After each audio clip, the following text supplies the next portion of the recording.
نحمدہ و نصلی علی رسولہ الکریم۔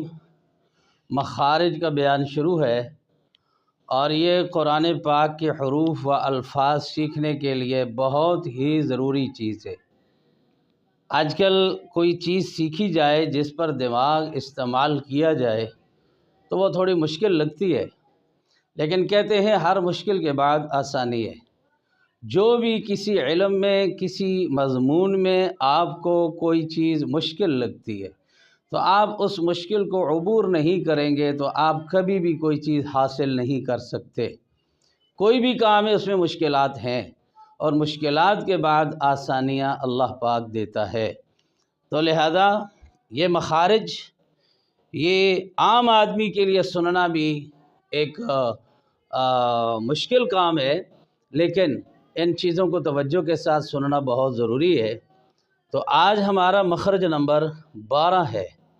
مخرج نمبر 12 جو کتاب کے اندر لکھا ہے وہ ہے قا، دال اور تا کا ہے۔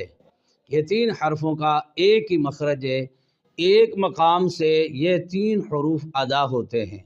وہ مقام کون سا ہے؟ یعنی زبان کی نوک، یہ والی زبان کی نوک، یہ پورا کنارہ نہیں، صرف زبان کی نوک، اور ثنایا علیہ یعنی اوپر والے 2 دانت، زبان کی نوک اور ثنایا علیہ کی جڑ، ان تینوں حروفوں کو نیطوعیہ کہتے ہیں۔ اب جس طرح پہلے مخرج میں تھا کہ مخرج نمبر 1 جوف دہن، وہ 3 حروف مدہ تھے، تو مخرج کے اعتبار سے ان تینوں حروف مدہ کا نام جوفیہ تھا۔ اور پھر آگے 2 نمبر، 3 نمبر، 4 نمبر مخرج، اقصی حلق، وسط حلق، ادنی حلق، ان میں 6 حروف ادا ہوتے ہیں اور ان کو 6 کو حروف حلقی کہتے ہیں۔ اور اس کے بعد قوف اور کاف مخرج نمبر 5 اور 6، ان میں قوف اور کاف ادا ہوتے ہیں، ان کو حروف لہاتیہ کہتے ہیں۔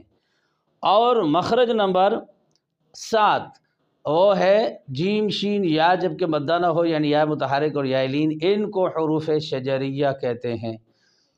اس کے بعد مخرج نمبر 8 ضاد کا ہے اور اس کو حرف حافیہ کہتے ہیں۔ اور اس کے بعد لام نون را، یہ تینوں حروف 3 قریب المخرج انداز سے پیدا ہوتے ہیں انسان کے موقع اور مقام سے، تو ان تینوں کو طرفیہ اور ذلقیہ کہتے ہیں۔ اور آج جو ہمارا سبق ہے یہ ان طرفیہ اور ذلقیہ کے بعد کا ہے، تو لہذا مخرج نمبر 12 قا دال تا کا ہے، یعنی زبان کی نوک اور ثناء علیہ کی جڑ، ان تینوں حروفوں کو نیطوعیہ کہتے ہیں۔ اب نیطوعیہ نام کیوں رکھا گیا؟ اس لیے کہ عربی میں یہ ثناء علیہ اوپر والے 2 دانت کے اندر مسوڑوں کے ساتھ ایک کھردری سی جگہ ہے جہاں لکیریں لکیریں ہوتی ہیں، وہاں آپ کی زبان وہاں لگتی ہے۔ تو یہ نہیں ہے کہ زبان کا جو یہ اوپر والے دانتوں سے زبان کا تعلق نہیں ہے، اس کے ساتھ بھی ہے، لیکن چلتے چلتے زبان وہاں تک جاتی ہے، اس لیے ان تینوں حروف کو نیطوعیہ کہتے ہیں۔ اب آگے مخرج نمبر 13 ضا، ذال اور سا کا ہے۔ یہ کہاں سے ادا ہوتے ہیں؟ یعنی زبان کی نوک اور ثنایا علیہ کے سرے سے ادا ہوتے ہیں۔ اب زبان کی نوک، زبان کی وہی نوک جو ادھر اس مخرج نمبر 12 میں استعمال ہوتی ہے، اور اسی طرح اوپر والے ثناء علیہ کی جڑ سے یہ تینوں حروف ادا ہوتے ہیں، اور یہ والا ثناء علیہ یعنی اوپر والے دانتوں کے سرے سے ادا ہوتے ہیں۔ لہٰذا یہ تینوں حروف زبان کی نوک اور ثناء علیہ کے سرے سے ادا ہوتے ہیں۔ یہ سرا یہاں پر ان تینوں حروفوں کو لسویہ کہتے ہیں۔ اب لسویہ کس مقام کو کہتے ہیں؟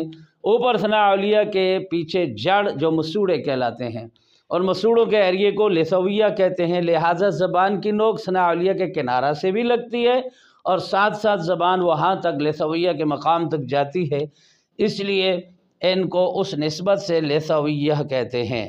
اب آگے مخرج نمبر 14 صاد، زا اور سین کا ہے، یعنی زبان کا سرا۔ یہ زبان کا جو سرا ہے یہ پہلے لگتا ہے ثنایا سفلا کا کنارہ، نیچے والے دانت، ثنایا سفلا کہتے ہیں نیچے والے دانت کے کنارے کو، یعنی زبان کا سرا نیچے والے دو دانت کے کنارہ کو پہلے لگاؤ گے۔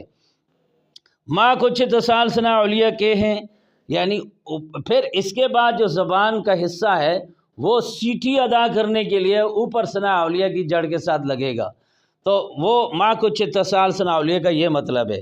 پہلے زبان کا سرا نیچے دانتوں کے کنارے کو لگاؤ گے، نیچے والے دانتوں کو، پھر جب ایسے سیٹی ادا کرو گے پھر زبان کا حصہ اوپر والے دانتوں کی جڑ کو چلا جائے گا جہاں سے سیٹی ادا ہوگی، لہذا ان کے نکلنے کا یہ مقام ہے کہ ثنایا سفلا، پھر پہلے زبان کا سرا، پھر ثنایا سفلا کا کنارہ، پھر کچھ اتصال ثنایا علیہ کے ہے، یعنی اوپر والے دانتوں کا بھی اس میں رول ہے، اور ان کو حروف صوفیریہ کہتے ہیں۔ صوفیریہ ویسے سیٹی کو کہتے ہیں کہ ان حروف سے ایک سیٹی ادا ہوتی ہے، تینوں حروف کو جب تک ادا کرتے ہیں، تو لہذا اب یہاں پر مخرج نمبر 12، 13 اور 14 یہ پڑھائے گئے ہیں۔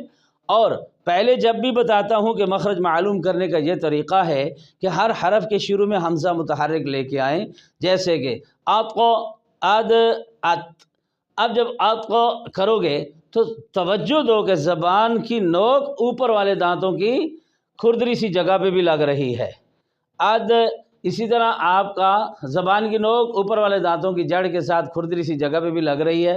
اسی طرح ات جب آپ کرتے ہیں تو زبان کی نوک اور اوپر والے دانتوں کا کنارے سے ہوتی ہوئی اوپر کھردری سی جگہ تک زبان ٹکتی ہے، تو لہٰذا آتقو، اد، ات یہ مخرج معلوم کرنے کا طریقہ۔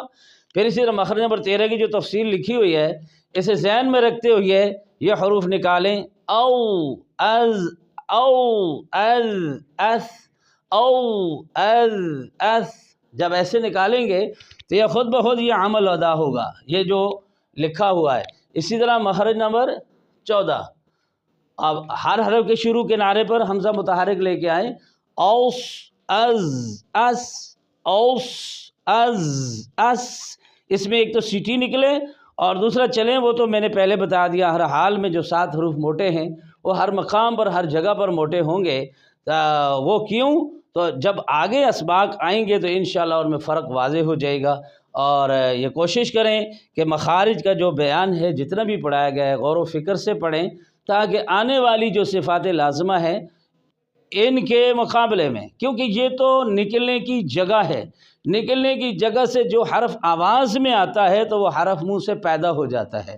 تو اگلی بات یہ ہے کہ ان میں ان تمام حروف میں منہ کے اندر حروف پیدا ہونے کے بعد، نکلنے کے بعد ان حروف میں وہ صفات ظاہر ہوں گی، پھر ان کی حقیقت واضح ہوگی، ورنہ بندہ الذین کو الذین ہی پڑھے گا، غیر المغضوب علیہم ولا الضالین کو غیر المغضوب علیہم ولا الضالین پڑھے گا، الحمد کو الحمدو پڑھے گا، وہ تو اپنے مقام پر بالکل ٹھیک ہے، لیکن مخارج سے حروف ادا کرنے کے بعد، منہ سے نکالنے کے بعد ان حروف میں جب تک وہ صفات نہیں آئیں گی تب تک ہمارے حروف کی اصلاح نہیں ہو سکتی۔ جب حروف کی اصلاح نہیں ہوگی تو ہمارے الفاظ بھی ٹھیک نہیں ہوں گے۔ تو اللہ تعالی ہم سب کو محنت کی توفیق عطا فرمائے۔ وما علینا الا البلاغ۔